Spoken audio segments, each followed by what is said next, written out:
nMo fans, we're back. First installment of nMo magazine. So, what we're checking out right now, I'm gonna save the best for last, but just a little overview on video game franchise movies. Now, oftentimes they don't turn out too well.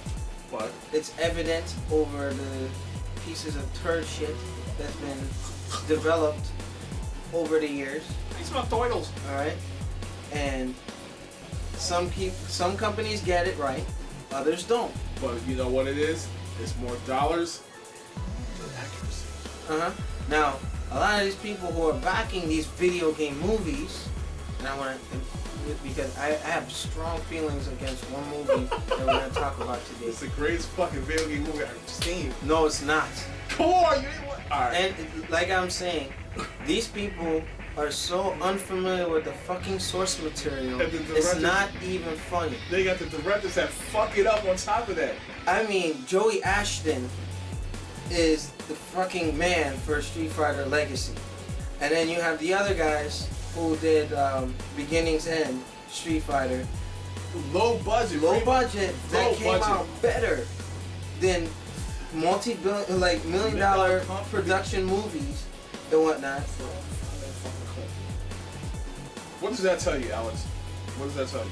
I mean, I'm going to be offending a lot of people's opinions today in reference to comments that are going to be made. But I want to start off on a positive note. Tekken the movie was recently released, alright? It was. That movie, Nelson Rios from Raw Gameplay and I were talking online, and he says it's ass. I don't think so. I think that was a well done movie. It was more real world. You know, a lot of the fantasy stuff wasn't put in there like Kuma. Like, I'm glad Kuma wasn't in the movie. How are you gonna have a Hachi's pet, a bear, fighting in a tournament? Then there's Mokujin, who's a magic piece of, like a marionette wooden dude fighting everyone's fighting styles. I'm glad he wasn't in the movie. Alright? I mean, the central story focused around Jin Kazama. And I'm not gonna spoil it for you guys who haven't seen it. But if you play Tekken 3, then Jin's story is pretty much the center focus. Jin Kazama from Tekken 2, she makes an appearance early in the movie. You'll see Hahachi, you'll see Kazuya. But one thing I didn't like, Law was played by Kong Lee from K1. He didn't look anything like, you know, I mean, everyone pretty much looked the part except for Kazuya, because he had a goatee and he didn't have the pointy hair, but Jin had it and whatnot. But overall, the story was really good. I give it an A+. You know what I mean? There was a sense of emotion. You know, you can sympathize with Jin, with a lot of things that he was going through the movie. So I really like the acting. They had a great cast.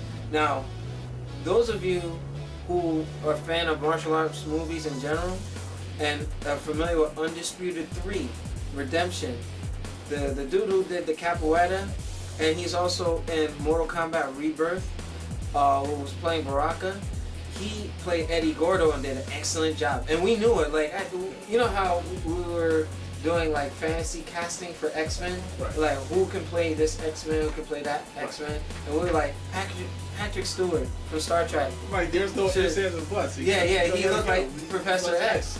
This guy looked just like Eddie Gordo, moved just like Eddie Gordo, and it worked out really well. I mean, John Fu, he played Ryu in Street Fighter Legacy with the Joey Ashton production. He did a really good job as Jin. Although he wasn't as buff as the Jin counterpart from the game, he did a really phenomenal job. Gary Daniels, who played Kenshiro from the Fist of the North Star live action movie, he played Brian Fury. He did a great job. I liked it. There were certain things about it, like with the female fighters, that were a bit cheesy, but it's better than most video game movies. I would have paid to go to the movie theater to see that. I think it was that good, you know. But I highly recommend it. Tekken, the movie, which actually should be Tekken 3 because that's technically what it is. But Tekken is out on DVD. Support it and whatnot. I mean, it's a very good movie, and I have very few bad things to say. Although King wasn't in it, Paul Phoenix, you only heard that he got his ass kicked or something like that. You know, other than that, I don't have anything too bad to say. I wish the same can be said about this next movie. Oh,